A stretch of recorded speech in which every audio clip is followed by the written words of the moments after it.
योगी आदित्यनाथ ने 2027 के चुनावों के लिए नैरेटिव सेट कर दिया है और आपका पूरा इतिहास, अखिलेश यादव का साइकिल का पंचर होना, गुंडा राज, माफिया राज, सब कुछ पलट कर रख दिया, इतिहास खोल कर रख दिया है।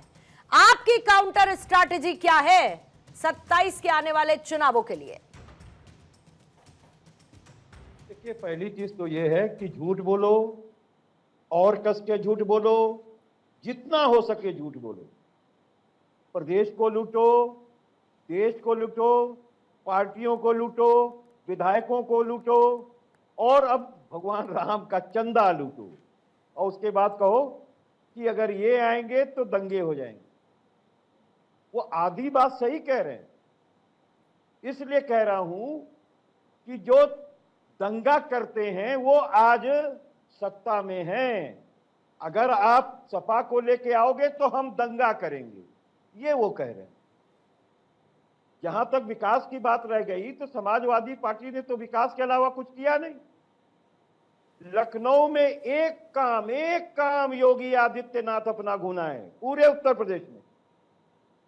आप सोचो कि उत्तर प्रदेश में 7 हवाई अड्डे जो ये खोले थे वो बंद हो गए और 700 करोड़ का शपथ लगा है। कुशीनगर बंद, आजमगढ़ बंद और आपका तमाम ऐसे हवाई अड्डे हैं वो बंद हो चुके हैं। तो देखिए, ये बंद खोल के दिखाते हैं फिर बंद कर देते हैं अपने किताब में। 7 हवाई अड्डे बंद हुए हैं, 7। और सबसे बड़ी चीज, केवल गोरखपुर के अंदर 500 सरकारी स्कूल बंद हुए हैं, प्राथमिक और जूनियर हाई स्कूल। खुले क्या हैं? मॉडल शॉप वाइन की, कंपोजिट शॉप वाइन की, और अब हमारी माताओं बहनों के लिए भी ये खोलने जा रहे हैं, अलग से महिलाओं के लिए। कितनी अच्छी मानसिकता है योगी जी। अरे आप इतने बार अयोध्या गए और चोरी रोक नहीं पाए। आपको पता ही नहीं चली कि आपके भक्त लोग जो हैं वो चोरी कर रहे हैं। जो आरएसएस वाले हैं, भारतीय जनता पार्टी और और क्या बोलते हैं, विश्व हिंदू परिषद वाले, सब आप ही के तो थे। अरे भाई, मोदी जी ने ही तो इन लोगों को चुना था। जिनके हाथ में राम जी की सुरक्षा दी थी उसको भी लूट ली। ये तो गजब के लोग हैं। लखनऊ में इकाना स्टेडियम समाजवादी पार्टी ने बनाया, जनेश्वर मिश्र पार्क समाजवादी पार्टी ने बनाया, मेट्रो समाजवादी पार्टी ने बनाया, हेडक्वार्टर पुलिस का समाजवादी पार्टी ने बनाया। अरे आप जो भी गिनोगे सब, रिवर फ्रंट समाजवादी पार्टी ने बनाया, कैंसर चिकित्सालय समाजवादी पार्टी ने बनाया, राम मनोहर चिकित्सालय जिसमें कैंसर का इलाज होता है मोस्टली लोगों का, अन्य चीजों के साथ समाजवादी पार्टी ने बनाया। गोरखपुर में 500 बेड का ट्रॉमा सेंटर दे दिया। पीआरडी मेडिकल कॉलेज के अंदर 125 वेंटिलेटर बच्चों के लिए दे दिया। ठीक है। वायरोलॉजिकल सेंटर दीनदयाल उपाध्याय गोरखपुर विश्वविद्यालय में दे दिया। मदन मोहन मालवीय इंजीनियरिंग कॉलेज को जो है विश्वविद्यालय का दर्जा दे दिया। 5 फ्लाईओवर गोरखपुर को दे दिए, जहां हमारा एक एमएलसी नहीं था, हमारा एक सांसद नहीं था, हमारा कोई राज्यसभा का सांसद नहीं। तब हमने दिया। एम्स को जमीन 800 करोड़ रुपए की गोरखपुर के अंदर 106 एकड़ समाजवादी पार्टी की सरकार, अखिलेश यादव की सरकार ने दिया और इन्होंने उस पर 200 करोड़ रुपए लगा के केवल 22 अनुभाग खोला है और बाकी 20 अनुभाग के लिए आपको दिल्ली का रुख करना पड़ेगा। ये है असल भाजपा का जो विकास है। अरे इन्हें मालूम ही नहीं है विकास कैसे करते हैं। ये विनाश वाले लोग हैं, विकास वाले लोग नहीं। ठीक है, मतलब कुल मिलाकर जो आपने एक लाइन में कहा, रोहन गुप्ता साहब, उसी के साथ आ जाती हूँ, झूठ बोलो और फिर उसके बाद लूट करो। ये है बीजेपी की स्ट्रैटेजी और इसको काउंटर करने के लिए समाजवादी पार्टी के पास ये सारा का सारा झूठ का पुलिंदा जो सो कॉल्ड बीजेपी कहती है वो तैयार है। लेकिन क्या लगता है कि इनका नैरेटिव ज्यादा मजबूत होगा या जो विकास का मॉडल, हिंदुत्व का मॉडल जो बीजेपी लेकर चल रही है, जिसकी बात करते हैं योगी सरकार, वो इस बार हैट्रिक दिलाने के लिए तैयार खड़ा है आपके पास? देखिए पूर्णिमा जी, इनकी मजबूरी देखिए कि जिस रामलला को मानने को ये तैयार नहीं थे, आज तक उनके वरिष्ठ नेता मंदिर जाके दर्शन नहीं करने आए।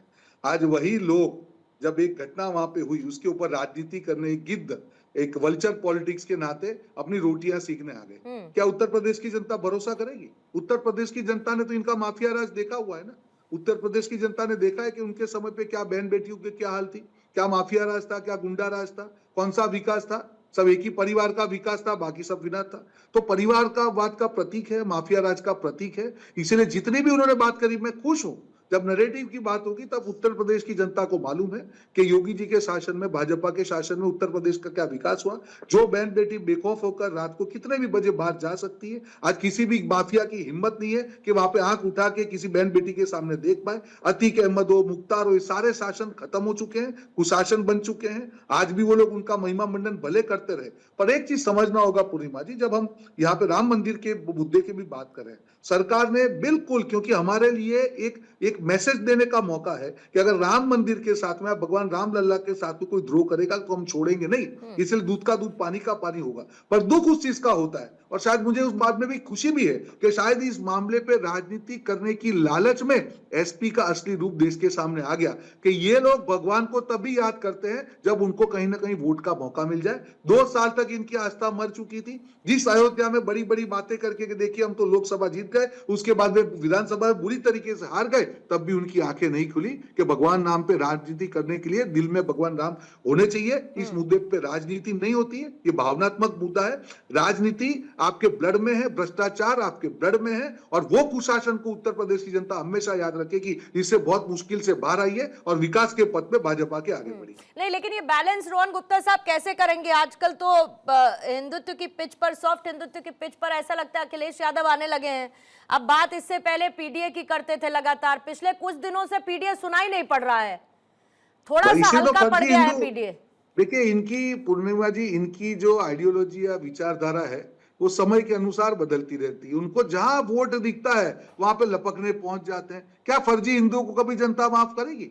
आप जो, मैं वापस उस मुद्दे पे आता हूं, बिल्कुल हर राम भक्त का एक अधिकार है कि अगर कुछ गलत होता है, और हमारी, क्योंकि राम भगवान की प्रतिष्ठा या उसकी आस्था, हमने हमेशा, हमारा मुख्य मुद्दा रहा है कि हमको एक ऐसा मैसेज देना है कि किसी की हिमाकत ना हो। पर ऐसे लोग जो भगवान राम के अस्तित्व को नकारे थे, कार सेवा के ऊपर लाठी बांधने वाले लोग, आज क्या नकली राम भक्त बनके वोटों की राजनीति करने के जनता भरोसा करेगी? नहीं करेगी। और हकीकत जनता के सामने आ गई उत्तर प्रदेश की। इनकी हकीकत क्या है? जहां जहां वोट मिलने का 1% भी चांस है, एसपी के गुंडे पहुंच जाएंगे, देखो जी आप तो राम भक्त हो गए।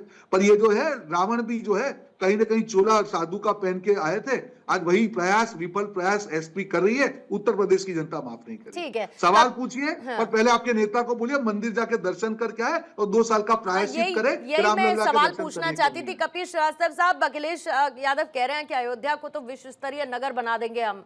नगर तो बनाइएगा, आशीर्वाद कब लेंगे रामलला का ये तो बता दीजिए पहले। चीज तो ये है कि जाकी रही भावना जैसी, प्रभु मुहूर्त देखी तिन तैसी। ये जितने तरीके का लूट मचा सकते थे, भाजपा का कोई लूट छूटा नहीं, यहां तक कि हमारे आपके कार का पेट्रोल भी लूट रहे हैं। आज आप सोचो कि $72 प्रति बैरल चल रहा है, तो आज 110 के बाद कहां पर आ गया? तो लूट रहे हैं। मतलब मन में दर्शन करके खुश है ना कपिल जी, मन में दर्शन करके खुश है ना अखिलेश यादव जी? रामलला के जाने की जरूरत नहीं है ना अयोध्या नगरी? अब्बा डब्बा गब्बा हो गया। बड़ी बात ये है, बात तो यही है सर, बात तो यही है कि अयोध्या को विश्व स्तरीय नगरी तो बनाएंगे। नहीं सर, ये कैसे कपीश जी, ये कैसे कपीश जी, ये कैसे? ये बड़ी बहुत आम सी बात है, बहुत आम सी बात है कि अयोध्या को विश्व स्तरीय नगरी तो बनाएंगे, लेकिन रामलला के चरणों में नहीं जाएंगे, जाकी रहें भावना जैसी। तो ऐसे कैसे सर? जाना तो चाहिए नहीं? कपिल जी नहीं जाना चाहिए, बताइए आप मुझे, जाना चाहिए कि नहीं जाना चाहिए बताइए। मैं आपको बता रहा हूं, शायद आपने सुना नहीं बयान कि हमारा जो मंदिर हम भगवान महादेव शिव जी का बना रहे हैं, कुछ केदारनाथ मंदिर इटावा में, वो पूर्ण होने के बाद जाएंगे। शंकराचार्य हमारे लिए तो कपीश जी, हमारे लिए तो राम भी एक, शिव भी एक, विष्णु भी एक, महादेव भी एक, तो उसमें तो कोई मूर्त जैसी कोई बात ही नहीं है। हमारे लिए तो सब एक।